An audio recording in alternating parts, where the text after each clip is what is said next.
Magandang gabi po sa bawat isa. Ayan. At ngayon na lang po ulit ako nakapag-preach sa haba-haba ng panahon, sa haba-haba na natutulog. Ayan, at pagpasensyaan nyo na kung ako'y medyo merong speaking in tongues, hindi nyo maintindihan. Iba-iba po rin kung ay akin nasasabi. Kaya minsan may translator po ako. Ayan po, kidding aside. Ayan po, at Thanksgiving po muna bago tayo magsimula. And papasalamat ako sa Panginoon na nakapag-start na po ang inyong pong lingkod sa Bible School, sa Bethany po. Ayan po, praise God po dahil yung mga lessons po ay talagang ayun po yung hinahanap ko. Ayan po, yung hindi ka doon umuwi ng walang matutunan. Yan, uuwi ka doon ng busog na busog ng spiritual life. Ayan po. So, ayun nga, sama niyo po sa panalangin yung aking transport. And, as of now, for the meantime, ako po ay nag-commute muna mula Southville to Makati. Yan po. So, medyo masakit sa bulsa yung pamasahe. Ayan po. Yan po. So, sama niyo lang po sa prayer and then, ano pa? Sama nyo lang sa prayer yung syempre returning student ko o yung last na enroll ko is 2022. Medyo matagal-tagal na rin ako nagpahinga. Mababang bakasyon. 2 taon ang bakasyon. And po karaniwan sa mga student, buwan lang, ako po 2 taon nagbakasyon. And po, sama nyo po sa prayer and yun on yung pong lingkod ay magamit po, yung mga natutunan ko doon ay magamit natin sa ministeryo. Ayun po, so hindi ka na po patatagalin, no? At tayo ay magsimula na para makauwi na tayo. Ayan po, at para makakain na din. Amen. Amen po. So, inuwi ko po, bawat isa tayo po yung tumayo. Amen. Tayo po buksan niyo po ang inyong mga Biblia sa Exodus chapter 14. Exodus chapter 14, verse number 13 to 14. Exodus chapter 40, verse 13 to number 14. 14, no? 14. 14. Exodus 14? Exodus 14. 40. 14. 1-4. Verse, Anong chapter? chapter 14. 14. 14. Chapter 14, verse number 13 to 14. And po. Pag nandiyan na po, pakasabi lang ng amen. Amen. Ako na lang po magbabasa and then follow with your eyes. Ito po sabi ng Biblia sa Exodus chapter 14, verse 13. And Moses said unto the people, Fear ye not, stand still and see the salvation of the Lord, which is we will show to you today. For the Egyptians whom ye have seen today, ye shall see them again no more forever. Verse number 14, The Lord shall fight for you, and ye shall fight your peace. Tayo po yung panalangin. Ama namin Diyos, dakila, tama po yan sa lahat. Panginoon, salamat po sa gabi ito. Yung pong ipinagalob, Panginoon, yung pong lingkod. Panginoon, salamat, Panginoon, na kami po'y dinala sa baysambahan ng ligtas. Panginoon, ganda. Salamat, Panginoon, sa inyo pong kaligtasan ibinigay sa amin. Patawad, Panginoon, kung meron kami pagkukulang sa inyo, Panginoon God. Patawadan niyo po kami, Panginoon, sa aming pagkakasala, sa isip, salita, at gawa, Panginoon. Ako po ay maging malinis po kami sa inyong harapan, Panginoon. Salamat po sa kaligtasan ninyo po ibinigay sa amin. Buhay na walang gan, niyo pong regalo sa amin, Panginoon. Panginoon, sa gabing ito, dahil yung aming puso't isipan, lalo na po, Panginoon, sa inyong pong mensahero, Panginoon, na po hindi ako makita nila, kundi kayo po, Panginoon. Yes. Salamat po, Panginoon. Ito ang aming samdalangin sa pangalan ni Jesus. Amen. Amen po. So, mabilis lang po tayo, no? So, kung mag-i-amen kayo ng malakas, tatapos tayo 5 minutes. Ayan po. So, ang title ko po, ang title ng message natin ngayong gabi ay Continue to Stand Firm. Meron po akong PowerPoint dyan. Kakagawa ko lang kanina lang. Kanina ko lang, pinaspasan yan. Continue to stand firm. Pag sinabi continue to stand firm, dapat continue to stand lang eh. Bakit may fear pa? Yes. Bakit may fear? Para sigurado. Para sigurado, para di matumba. Yes. Kasi kapag i-stand ka lang, kapag ginalaw mo yung ngayon, makilit natutumba kang gewang-gewa. Yun, amen. Sa usapang kaya yun ay sa usapang pananampalataya, kapag nag-stand ka, hindi lang stand lang. Yes. Kaya meron ka paninindigan. Amen. Ayun po. Yung paninindigan na kakailanman na hindi ka mabubuwag. Wow. Ayun po yun. So, mga kapatid, dito sa chapter 14, yan po.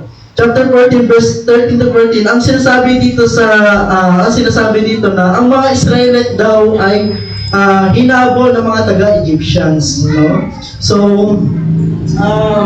matapos silang payagan ni Pharaoh, no, na paalisin ang mga Israel sa bansang Egypt, no? So, kung mababasa natin sa mga naunang chapter, no, na binigyan ng Diyos ng mga salot ang mga taga-Egyptian, no, at upang ang mga na binigyan ng Diyos sa mga salad ng mga taga-Egyptian sa kadahilan na hindi pinapayagan ni Pharaoh na makalis ang Israelite sa bansang Egypt. Amen. Grabe yung ibinigay ng Diyos sa kanilang mga salot. Yes. 10 salot po yun, hindi ko lang po matandang kung ano-ano mga yun, pero nagre-represent yun sa mga god and goddesses ng mga Egyptian. Yes. Yun po, na pinapaiwatig ng ating Panginoon na itong mga Diyos-Diyosan nyo ay mas higit ako kaysa mga yun. Yes. Yun po yun.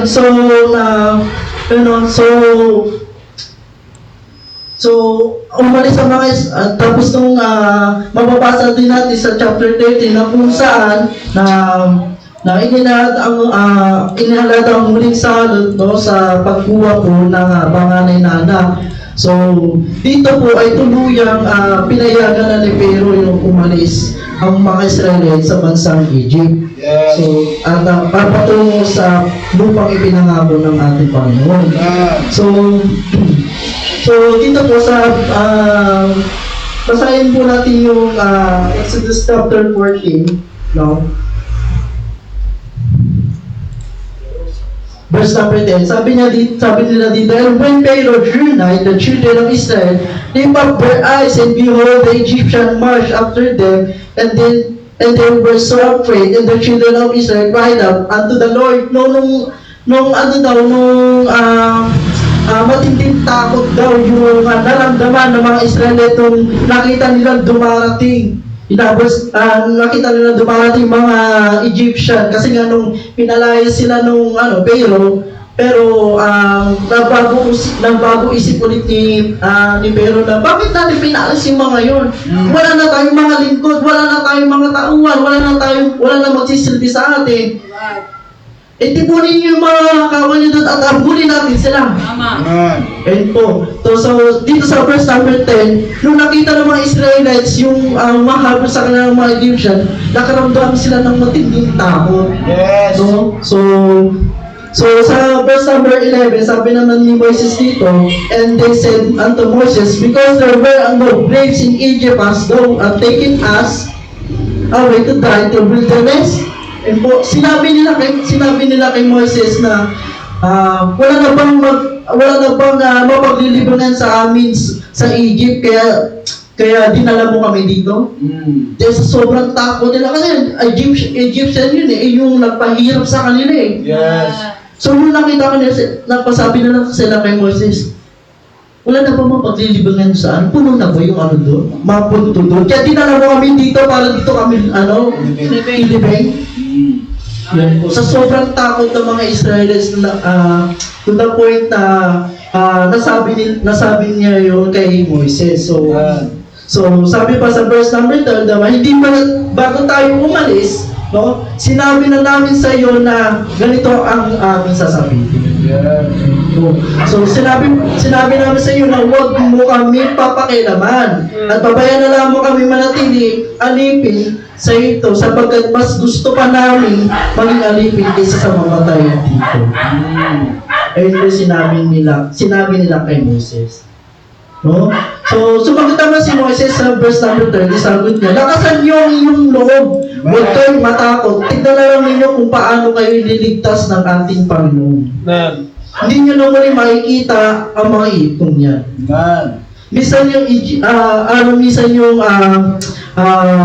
kapag nagkakaroon tayo ng tao sa ating, pag pinapangunan tayo ng tao, nagkakaroon na tayo ng mental block eh. Yes. Nawawala na tayo sa katingan, ano gagawin ko? Saan ba akong ganda? Saan ako pupunta?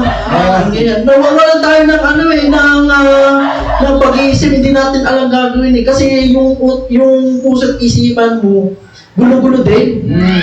Hindi na siya organized, hindi na siya, yung parang, nalilito na rin.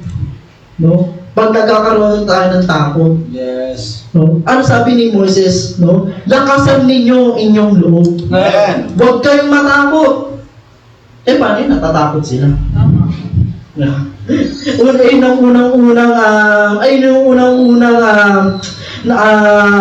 Naramdaman ng mga taga-Israel, natakot agad sila. Yes. Kasi yung trauma na naranasan nila sa Egypt, yung mga pagpapahirap nila na naranasan sa Egypt, nakaalis na sila tapos bigla silang hahabulin. No? Tayo bilang mananampalataya, no, nakaalis na tayo sa mundong ito. Yes. Nakakilala na tayo sa mundong sa ating Panginoon, no? At tayo bilang isang bagong nilalang ay sinasanctify tayo ng Panginoon. Pero bagamat na ang diablo ay patuloy kang inaakit, patuloy kang hinihilan, no, hindi mo maiiwasan. No? Pero sabi ni Moises, huwag kang matakot. Wow. Amen. No? No, lakasan mo ang iyong loob, ililigtas tayo ng ating Panginoon. Amen. Yan po. So, lagi sinasabi ng Bible na mag-stand ka lang sa Panginoon. Lagi sinasabi ng Bible na manindigan ka sa Panginoon pero hindi natin nagagawa dahil pinapanungahan tayo ng tao. Amen. Nagkakaroon tayo ng mental block. Mahirap po yun. Yun po. So, Amen. So minsan mga kapatid, no, madalas tayong nakakapagreklamo sa mga bagay-bagay na ating pinagdadaang problema. Minsan may problema tayong pinagdadaanan kung bakit ganito, bakit ba ito na nangyayari, no? So natutapoy na sinasabi mo na sa sarili mo, bakit ko ba itong dinadanas? No? Nandiyan ba nasaan ba ang Panginoon? Bakit ko pa ito nararanasan? Minsan ginagawa mo naman yung best mo sa pagsisimba, to the point na alam mo yun na yung talagang sumusunod ka sa kalooban ng Panginoon, ginagawa mo na yung best mo sa ministry, pero bakit nararanasan mo pa rin yung mga bagay na yan? No? So, mga kapatid, kaya nararanasan mo dahil patuloy kang pinagkakatiwala ng ating Panginoon. Amen. Kung patuloy ka ba susunod sa Kanya o patuloy ka ba mabubuwag sa Kanya. Tinetest niya ang iyong paninindigan. Amen. Yun po. So dito mga kapatid, no, nung makita ng mga Israelites yung mga Egyptian na papunta sa kanila, nakaramdam kagad sila ng takot. Tayo din kapag alam mo yung maubos na yung pera natin, matatakot talaga tayo eh. Amen. Ayun na yung bills, wala na akong pera. Amen. Andiyan na yung wala na akong pera. Wala na akong kakainin bukas. Matatakot talaga tayo eh. Amen. Di ba? Ayun yung pinakamahirap na problema natin mawala ng pera. Pero kailangan natin yan bilang tao. Siyempre. Yun mga kapatid, no, sabi ni Moises, no, lakasan mo lang ang iyong loob. Yes. Manindigan ka at ang Panginoon ay ililigtas tayo. Amen. Yun po. So, sa kabila ng iyong mga hining at problema, maging panatag at magtiwala lang tayo sa ating Panginoon. Amen. No? Oh, so sabi nga sa Matthew chapter 6 verse 33, ano sabi doon? But seek ye first the kingdom of God. Amen. Unahin mo lang ang Panginoon. No, mga kapatid, unahin mo lang ang Panginoon, sabi niya doon. Ano sabi doon sa huli? Shall add unto you. Idadagdag niya mo sa'yo. Amen. Pagtiwala mo ang Panginoon ng buong puso, ng buong kaluluwa, na parang iaari mo ang iyong buwan. So, sabi sa verse 14 ng Exodus, no, the Lord shall fight for you and He shall hold your peace. Ang Panginoon ang Panginoon ang bahalang panlaban sa iyong problema. Wag ikaw ang makipaglaban sa iyong problema. Ang Panginoon ang bahalang makipaglaban sa iyong problema. Amen. Yan po. So, alam mo yung mga Israelis, nakita nila yung pagpapala ng Panginoon eh. Nakita nila kung paano kumilos sa kanilang buhay yung Diyos.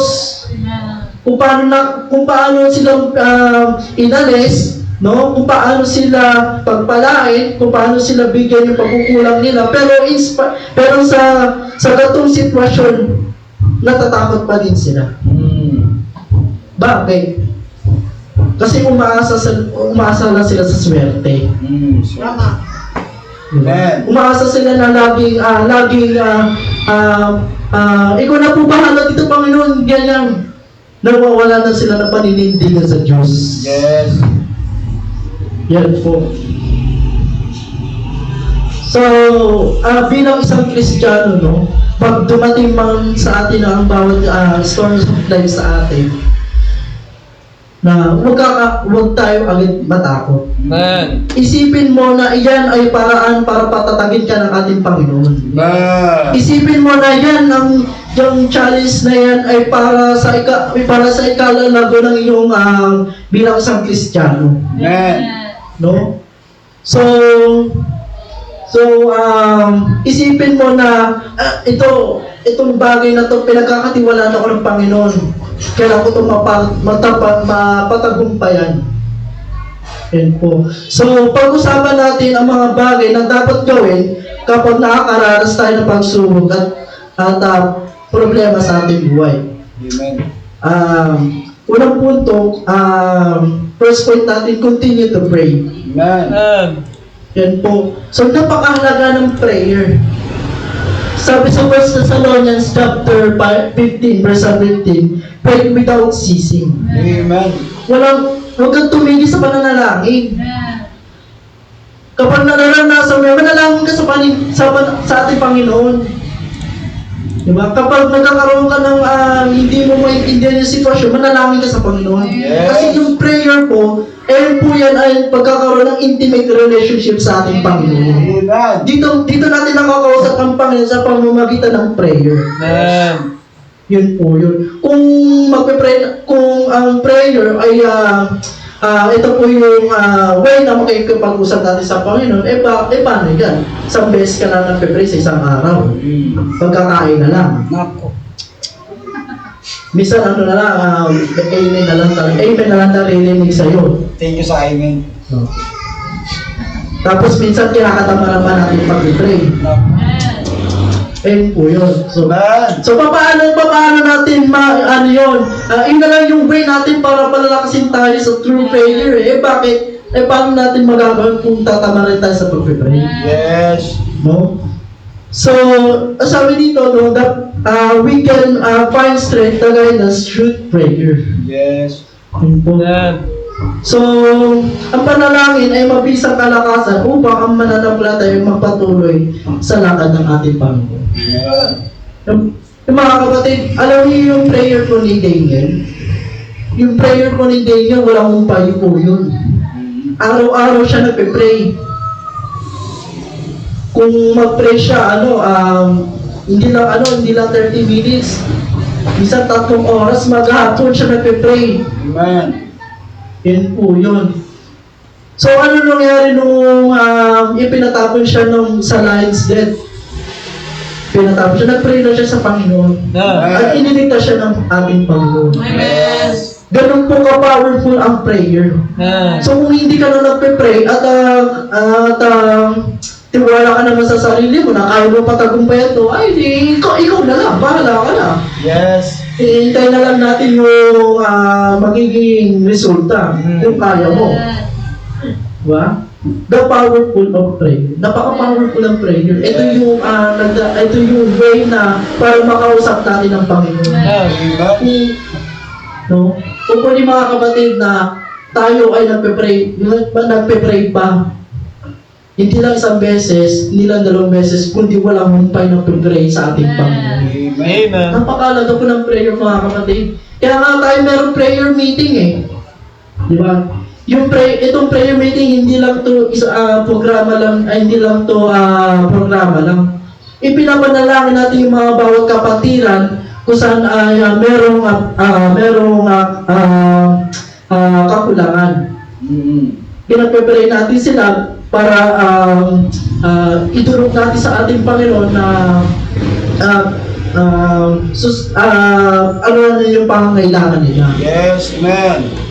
Dito sa prayer meeting na napapagpe-pray natin yung mga kapatiran na alam mo yun na sa pamamagitan ng prayer ay nasusuportahan natin sila. Amen. Yun po. Napakahalaga po ng panalangin. Kaya mga kapatid ko, kung meron mga kayong pinagdadaanan sa inyong buhay, huwag niyo kalimutan mag-pray. Yes. Lumapit kayo sa Panginoon, iluhod niyo, mag-pray kayo. Amen. Yan po, ayan po yung nagiging kalakasan natin kapag tayo'y lumulubog na. Yes. Huwag ka magtiwala sa iyong sarili na kaya mo yan. Hindi mo kaya yan. Yes. Yeah. Merong mga ibang ibang tao na hindi kaya mo yan. Kaya ng alak yan. Alak lang ang sagot yan. Pag-isip mo, nandun pa rin problema. Natagdagan pa. Sakit sa ulo.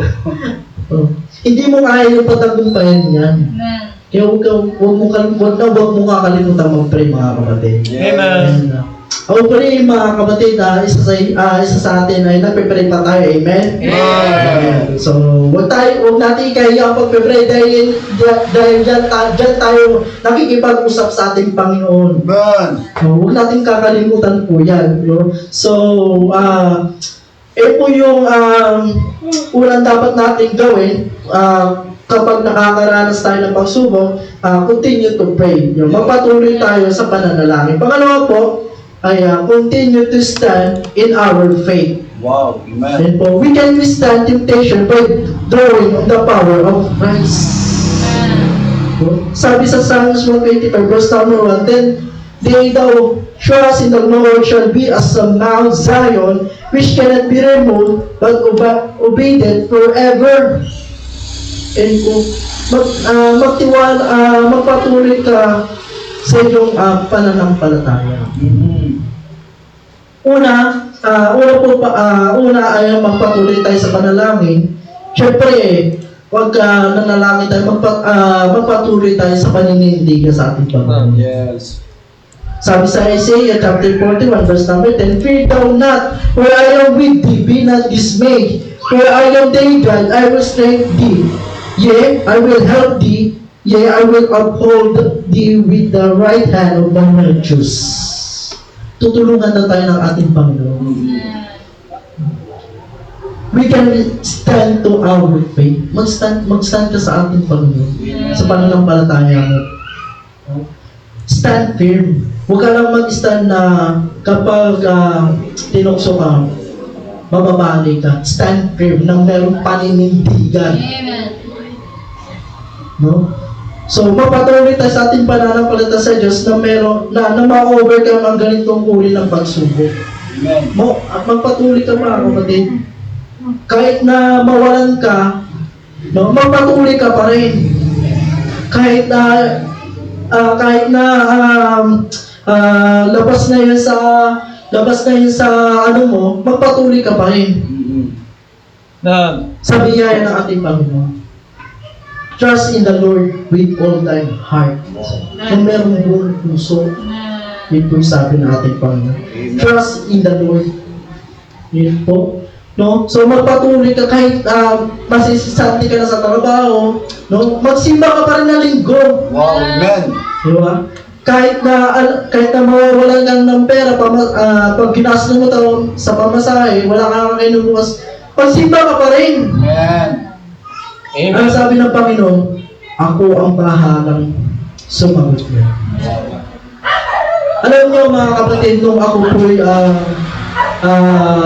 bago sa pananampalataya, prayer meeting, naalala ko ng mga kapatid na prayer meeting, gabi din yun, inaapoy ako na lang, 40 degrees, 40, kulang na lang ay mag-convulsion.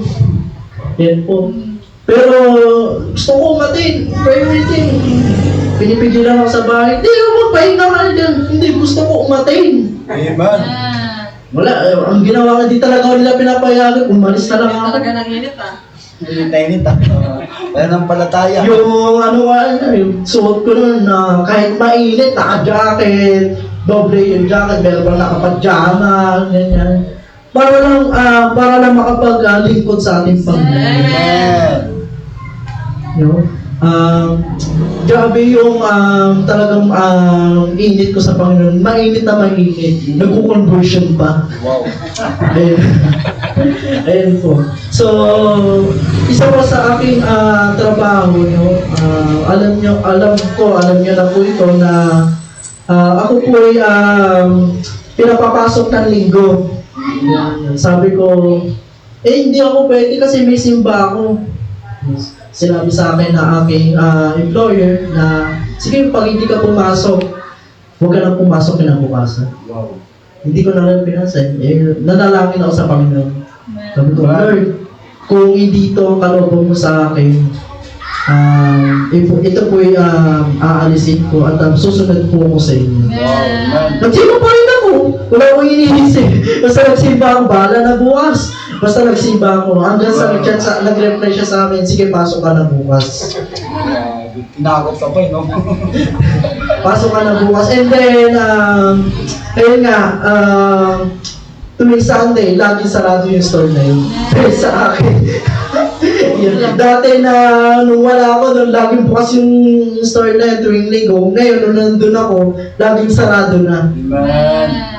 Kasi gano'n talaga po yun. Ilaan natin yung ating oras, ang ating buhay sa ating Panginoon tumingin. Amen. Napakalaga po niyan. Remember the Sabbath day. Yes. Yan po yun. Ayun po yung isa sa isang ating kautusan ng ating Panginoon. Kasi alam niyo mga kapatid, kung wala ang Panginoon sa ating buhay, wala tayo dito. Yes. Ang buhay natin pariwara. Totoo yan. Kung wala tayo sa Panginoon, mga kapatid, ang buhay natin, hindi natin masabi, hindi natin may pinta. Pero salamat sa biyaya ng Panginoon dahil tayo kanyang iniligtas ngayon, ang buhay natin may patutunguhan. Amen. Wow. No? Dahil sa kanyang biyaya, ang buhay mo pariwara ay meron ng magulay na buhay. Wow, parang ulan. Magulay na buhay. Sounds like. Amen. Ayan po. So, continue to stand in our faith. Ayan po. So, pangatlo po, and continue to trust God's sovereignty. Wow. Yan po. We should trust God's ultimate plan and purpose for our lives, no? So, magtiwala daw tayo sa sovereignty ng ating Panginoon. No? So, sabi sa Proverbs chapter 90 verse 21, there are many deceits in any man's heart. No? Marami daw mga nagdi-deceive ng puso ng isang tao. Nevertheless, the counsel of the Lord, there shall stand. Wow. Amen. Yun po yun. Magtiwala tayo sa kakayahan ng ating Panginoon. Iniligtas na tayo sa kapamakan eh. Tapos sa ganitong problema lang, hindi ka magtitiwala. Yes, preach. Di ba? Ano nga tayo, naranasan nila kung paano kumilos sa kanilang buhay ang Panginoon eh. Tapos sa ganitong problema, hindi ka magtitiwala. Tama. Di ba? Ano ba yung Diyos mo? Yung Diyos ba yan ng ano? Yung Diyos ba yan ng Nazareno? Ganyan. Tama. Diyos ba yan ng mga santo sa ina, sa Barbara, mga ganyan, na kailit ng, kailit ng kapangyarihan, ganyan. Hindi, yung Diyos natin, mas makapangyarihan pa sa mga yun. Amen. Di ba? Yung Diyos natin na ating Diyos na buhay, ay mas higit pa sa mga yun. Yeah. Mas higit pa sa mga Diyos na meron dito sa buong mundo. Tama. King of Kings and Lord of Lords. Amen. Yan po. Magtiwala tayo sa kakayahan ng ating Panginoon. Yung kakayahan ng ating Panginoon na napakahirap ipaliwanag. Amen. No? At napakahirap unawain ng simpleng tao.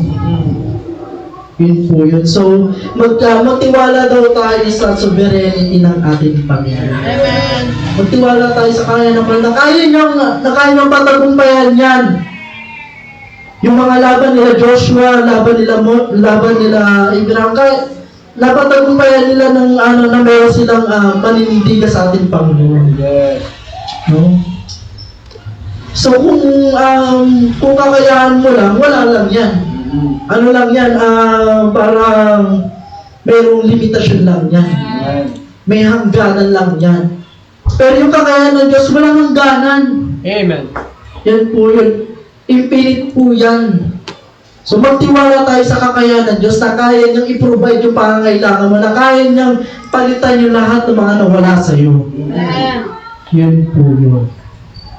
So mga kapatid, no, na hopefully mga kapatid na kapag nakita natin yung problema sa ating buhay, huwag tayong matakot.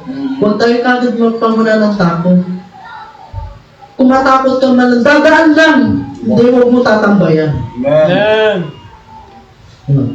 Sabi, magpatuloy ka sa panalangin. Magpatuloy ka sa iyong pananampalataya. At magpatuloy ka sa kakayahan ng aming Panginoon. Amen. Sa mga, itong Israelites, mga kapatid, no, nakita nila kung paano nila kumilos sa kanilang buhay, pero and yet nagsimula silang matakot kung nakita nila paputay yung mga Egyptian. Hopefully na tayo ay hindi tayo maging ganun, no? Hopefully na hindi tayo pangunahan agad ng takot upang hindi tayo gumawa ng desisyon na hindi napaplano. Right. No? So mabilis lang tayo, no? Naka 10 minutes na ba? Sabi ko, napakabilis, di ba? Ayun po. So, sabi sa Exodus chapter 14, verse 15 to 16, no?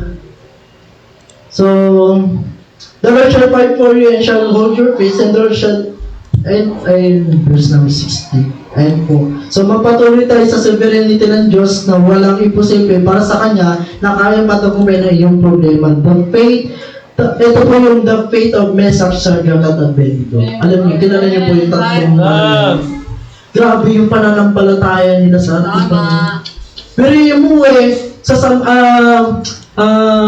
lumuhod daw doon sa Diyos-Diyosan, pero itong tatlong to hindi lumuhod. Amen.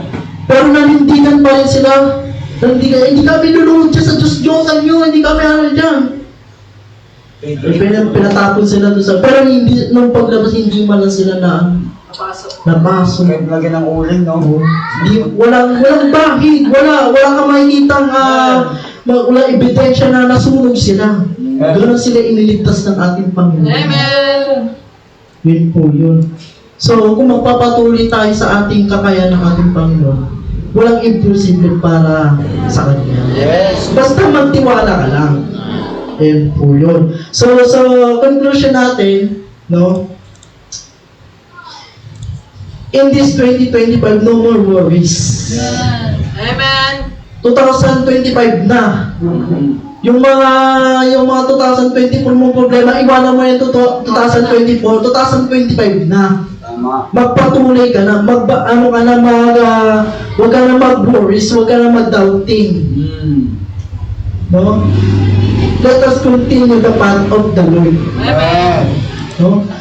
Sabi sa Matthew chapter 6 verse 24, then Jesus said unto his disciple, if any man will come after me, let him deny himself and take up his cross and follow me. Amen. You know? So, deny himself. So, deny mo daw yung sarili mo. Hindi, ayoko sa sarili mo. Hindi yun ganon. Ibig sabihin, lahat ng lahat ng mga negative side mo, i-deny mo daw lahat yun. Lahat. Take up his cross. No? Pasanin mo lang yung cross. Hindi yung literal na papasanin, ha? Ibig sabihin, yung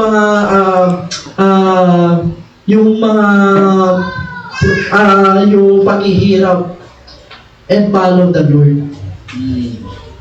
No? Sa mundong ito ang mga Kristiyano, tayo mga Kristiyano ay nakakaranas tayo ng mga paghihirap. Normal yan. Yes. Bilang tao, normal yan.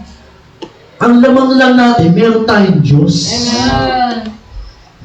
No? Ang lamang lang natin sa kanila, meron tayong Diyos. Sa kanila, meron silang Diyos-Diyosan. Tama. Doon sa kanila, Sila marami. Sa atin, all power yung Diyos natin. Amen. Mas makapangyarihan sa Diyos-Diyosan na yan. So, natatawa na lang ako sa mga pusat na nasabi. Grabe yung ang hirap. Kung ako hindi ako makikipagsapa na, meron naman akong Diyos eh. tama. Na direct akong sa kanya, direct ako sa kanya mananalangin, direct ako sa kanya magtitiwala eh. Bubog na kapulis mo. No? Sila nagpapakahirap din. Ako meron akong Diyos. Yeah. Dahil ko pa nakakausap.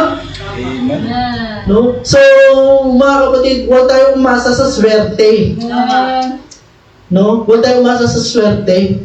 Dahil kahit kailan ang Diyos, hindi siya yung genie in the battle. No, na kahit anong oras, pwede mo hingin sa kanya. Hindi po yung ganon. Ayon po yung sa kanyang kalooban. Amen. Yun po. So, mga kapatid, no, at in this 2025, magpatuloy po tayo mag-stand. Hindi na mag-stand, mag-stand with fear. Fear Amen. na hindi kailan hindi mabubuo. Amen. And po, ilang mensahe natin ngayong gabi, mga kapatid, no? So, I hope na na-bless kayo ngayong gabi. At 2025 na. At alam ko, marami pa tayo pagsubok na darating.